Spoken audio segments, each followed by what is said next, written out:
क्या है? इधर ही रुक जा। जो हमारे रिजर्व्स हैं, जो हमारे मुल्क के एसेट्स हैं, इससे 2 गुना एसेट्स अक्षय कुमार के हैं। मुकाबला करें तो पॉसिबल है अभी के टाइम के अंदर? सर अगर आप हुब्बुल वतनी की बात करें तो हम हमेशा ये की नारा लगाते हैं कि जनाब पाकिस्तान पहले नंबर पे। हम हमारी आर्मी है, हमारी इकोनॉमी है, हमारी आईटी है, सिर्फ नारा ही लगाते हैं हम। नारा लगाते हैं। अगर फैक्ट्स की बात करें ना तो हम उनसे 100 साल पीछे चले गए हैं। जो गाड़ियाँ वो लॉन्च कर रहे हैं, कहाँ पे है पाकिस्तान, क्या कर रहा है? देखें, ये इंडिया को 76 साल लगे चांद के ऊपर अपना झंडा लगाने में, और अल्हम्दुलिल्लाह हमने 76 साल पहले झंडे के ऊपर चांद लगा दिया था। लिहाजा हमारा उनका कोई मुकाबला नहीं है। हाँ, मैं उसके अलावा चांद तक तो हमारी सोच ही नहीं जाती। नहीं, चांद तक हमारी सिर्फ सोच जाती है, ये हम कह सकते हैं। हम अपने दुश्मन मोदी ने कितनी जबरदस्त बात कर सका, यार छोड़ो, हमने 75 साल ज़ाया कर दिए, वो अपनी मौत आप मर अब जाएंगे। समझ आ रही है पाकिस्तानियों को, बड़ा टाइम लगा दिया मेहरबान आते आते। सर देखें, क्या ये कश्मीर का डिस्प्यूट क्या है? मैं ये कैमरा पे कह के जा रहा हूँ, क़यामत तक मकबूजा कश्मीर हमारा हिस्सा नहीं बनेगा, हमारा कश्मीर उनका हिस्सा नहीं क्यों नहीं बनेगा? जाए वो अफगान कहते हैं हमारा है, बलूचिस्तान चले जाएं वो ईरान कहते हैं हमारा है, पंजाब आ जाएं वो सिख कहते हैं हमारा है। अब मैं कहता हूँ कि बाबा कायदे रहमतुल्लाह अलैह को इतना रोले वाला प्लाट लेने की ज़रूरत क्या थी?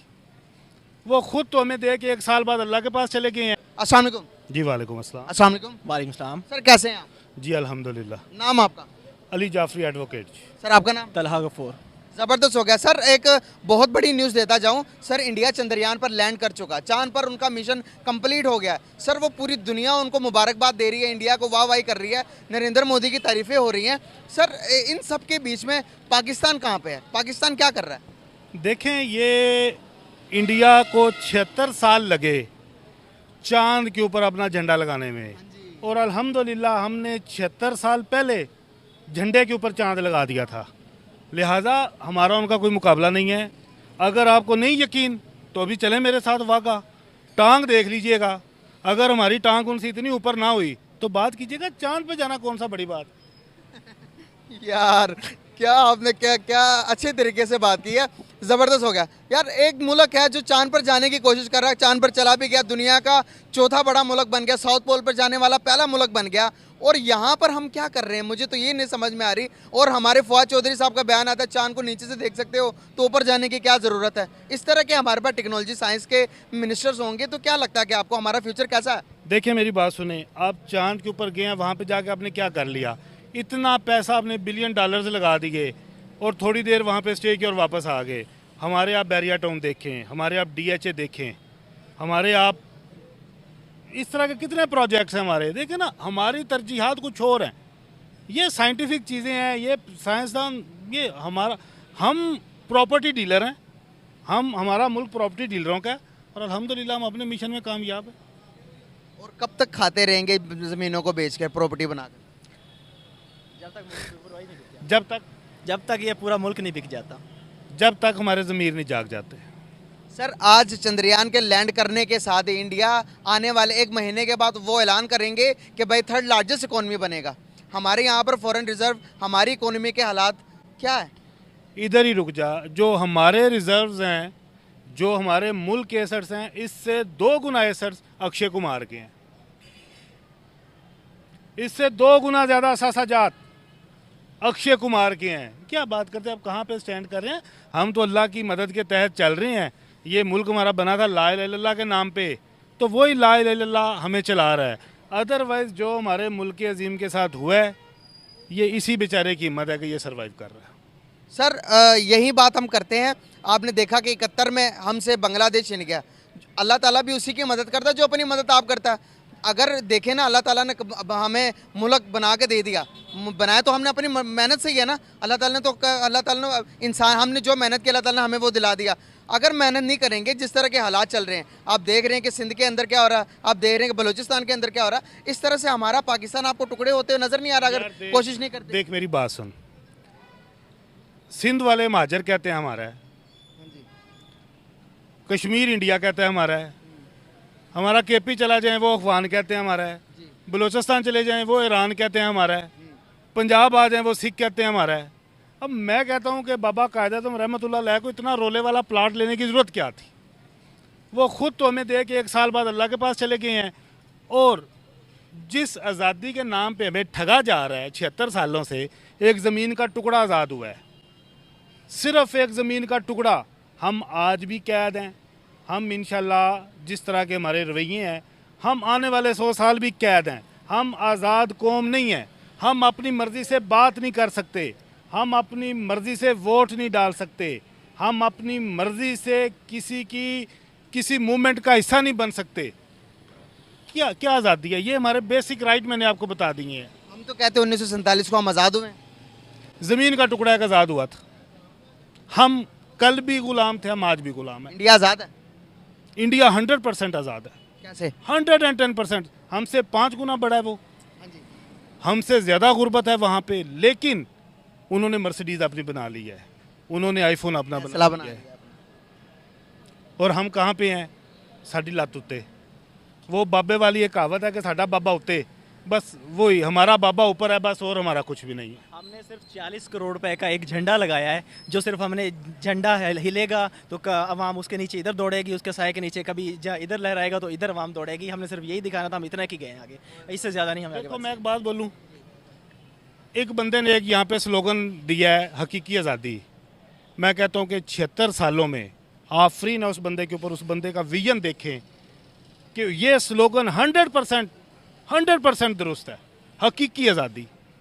जब तक हम बहसीते इंसान आज़ाद नहीं होंगे, हम ये नहीं कह सकते कि हम एक आज़ाद नेशन है।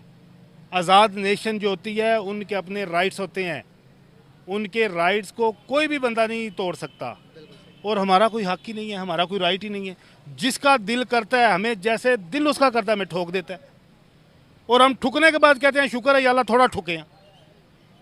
लिहाजा इंडिया जहाँ भी पहुँचा है, ये एक, हालांकि देखें अब उनका जो वज़ीर आज़म है चिट्टा अनपढ़ है, एक चाय फरोश था, लेकिन उसके पीछे ब्रेन है। वहाँ पे जो काम जिसका है वो कर रहा है। हमारा क्या है? मैंने पॉलिटिकल में, उन्होंने पॉलिटिकल साइंस किया हुआ उन्होंने। मैं आपको बताता चलूँ सर, अगर वो अनपढ़ भी हैं तो हमारे इन पढ़े लिखों का फ़ायदा क्या हुआ? देखें हमारे 10 और उस बंदे के एक बराबर नहीं है सर। देखें वो जो एमए पॉलिटिकल साइंस उसने कर लिया, जब सियासत में आया होगा तो उसने डिग्रियां ले ली होंगी, अदरवाइज तो बंदे के बोलने से पता चल जाता है, वो इंग्लिश का एक लफ्ज़ नहीं बोल सकता। बात ये है करने की, देखें मैं जो बात कर रहा हूँ ना, एक सेपरेशन ऑफ पावर की एक थ्योरी है, उसके तहत 3 शोबों को अलग अलग किया गया है, मकनन्ना, अदलिया और इंतज़ामिया। मकनन्ना का काम है कानून साजी, अदलिया का काम है इंसाफ देना, और इंतज़ामिया का काम है मुल्क के अमूर चलाना। हमारे यहाँ आवे दावे पुट्ठा है। मकनन्ना क्या कर रही है? फैसले कैसे करने हैं। अदलिया क्या कर रही है? इंतज़ामात कैसे चलाने हैं। इंतज़ामिया क्या कह रही है कि हमने हद ड्रामी कैसे करनी है। जब तक अदारे अपनी आइनी हदूद में रह के कानून और आइन के तहत अपना अपना काम नहीं करेंगे, हमारा कुछ नहीं हो सकता। हम एक पस्त कौम है, और इस वक्त आप जाके दादो शुमार देखें, मेरे क्लाइंट हैं एक, वो मिज़ान बैंक में होते हैं, उन्होंने मुझे कहा पिछले 1.5 साल में इतना फिक्स डिपॉजिट आया है बैंकों में, इतना फिक्स डिपॉजिट आया है, लोगों ने इतने अदम एतमाद है, लोगों ने पैसे मार्केट से उठा के बैंकों में सेव कर दिए और सूद खा रहे हैं वो। और बाहर जाने की आप रेशो देखें, सिर्फ अदादो शुमार नेट पे जाके चेक करें कि 2022 से लेके अब ये 1.5-2 सालों में कितने लोग मुल्क से बाहर जा चुके हैं। इतना अदम एतमाद। एक बात मुझे बताइएगा, क्या सच में इंडिया हमारा दुश्मन है? हम अपने दुश्मन आप हैं। हम अपने दुश्मन खुद हैं। अपने दुश्मन मोदी ने कितनी ज़बरदस्त बात कर सका, यार छोड़ो, हमने 75 साल ज़ाया कर दिए, वो अपनी मौत आप मर जाएंगे। अब समझ आ रही है पाकिस्तानियों को, बड़ा टाइम लगा दिया मेहरबान आते आते। सर देखें, क्या ये कश्मीर का डिस्प्यूट क्या है? मैं ये कैमरा पे कह के जा रहा हूँ, क़यामत तक मकबूजा कश्मीर हमारा हिस्सा नहीं बनेगा, हमारा कश्मीर उनका हिस्सा नहीं क्यों नहीं बनेगा? मकबूजा कश्मीर पाकिस्तान बनेगा। इसी कश्मीर के ऊपर तो हमारी सारी सियासत चल रही है।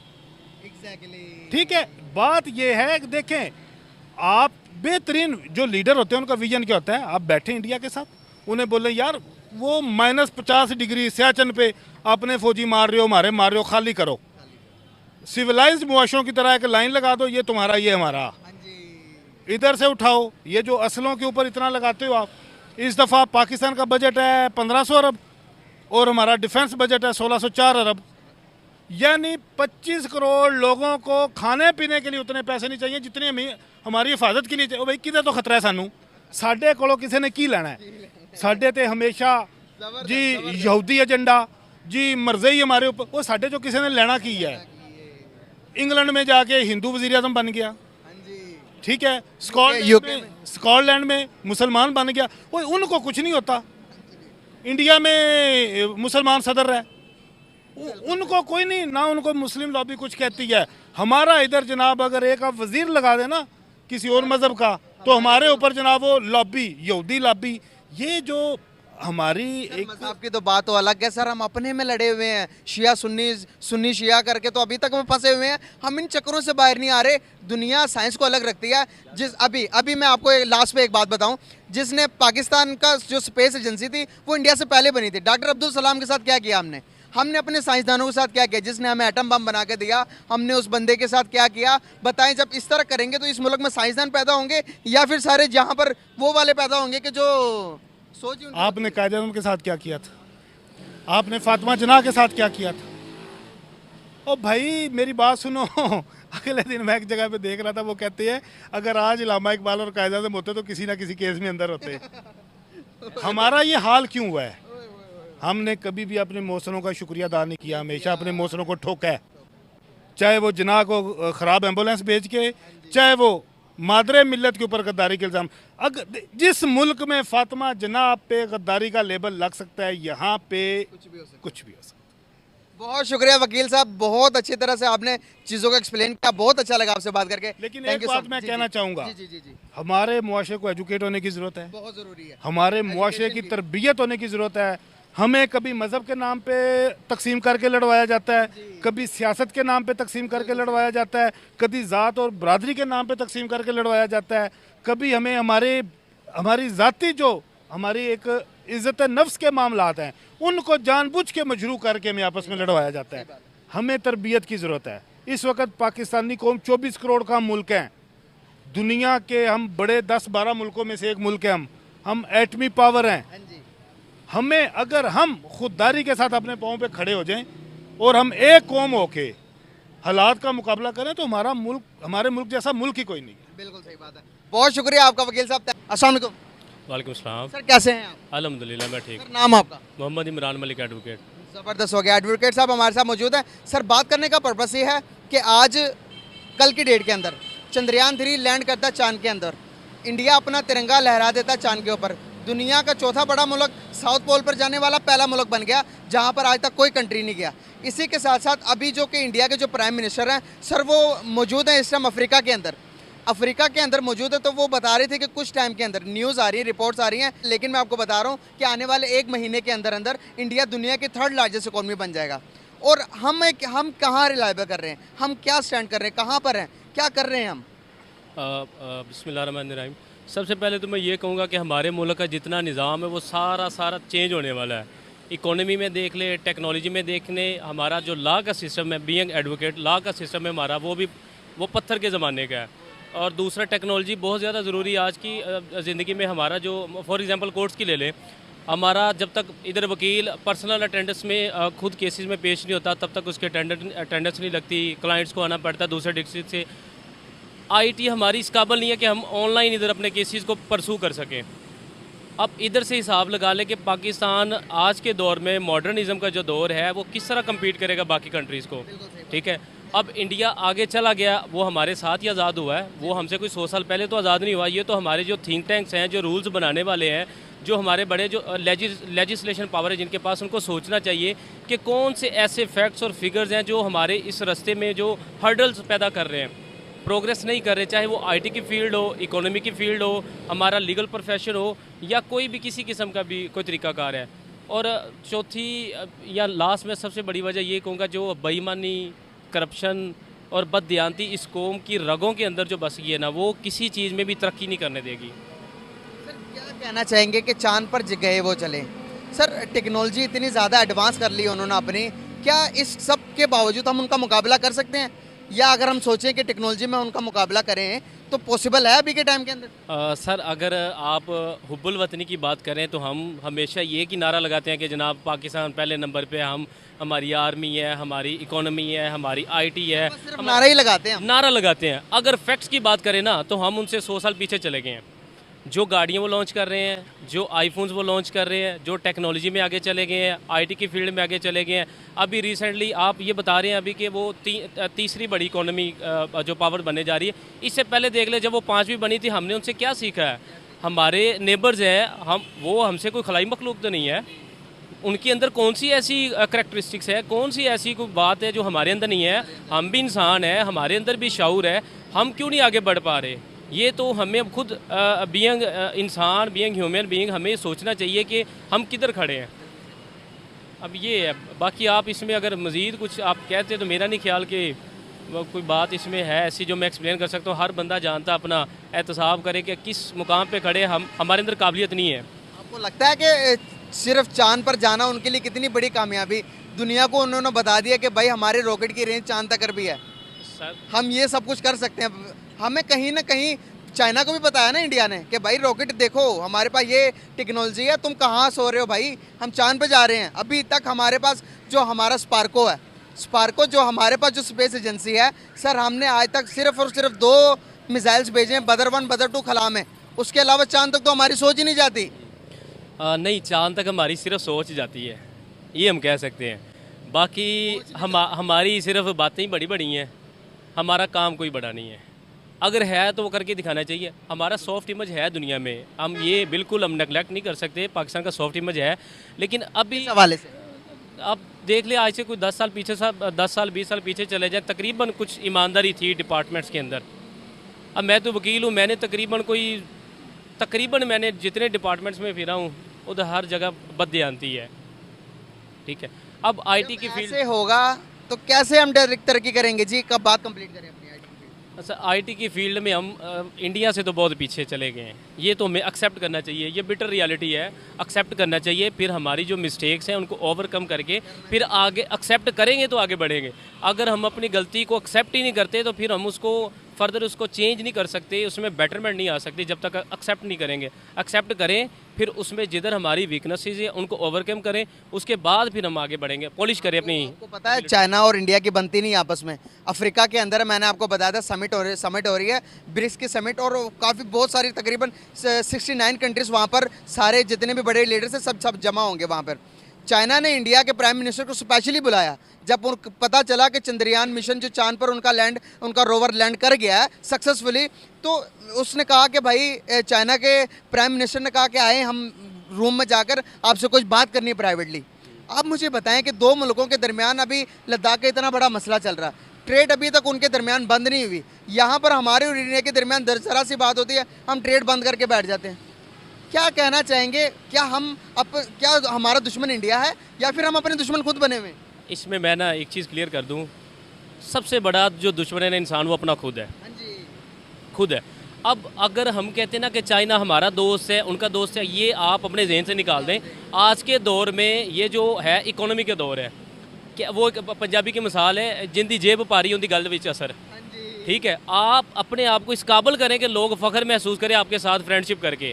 ठीक है, आप कहते हैं कि चाइना हमारा दोस्त है, मैं कहता हूँ नहीं है। वो वीटो पावर है, हम उसकी सिर्फ मिन्नतें करते हैं। जब भी यूनाइटेड नेशन में जनरल असम्बली में कोई इजलास होना होता है, कोई हमारे खिलाफ वो ब्लैक लिस्ट या ब्राउन लिस्ट में आना होता है, तब हम उसकी पावर इस्तेमाल करते हैं, वीटो पावर। वो हमें सपोर्ट करता है। बाकी 90% वो अपनी हर प्रोडक्ट पाकिस्तान में सेल कर रहा है। हमारी इंडस्ट्रीज उल्टा बंद हो रही हैं। हमारी इंडस्ट्रीज खुलनी चाहिए, अपनी प्रोडक्ट सेल होनी चाहिए। ठीक है, अब रही इंडिया की बात, और भाई अपने आप को इस काबिल करो कि लोग खुद तुम्हें बुलाएं।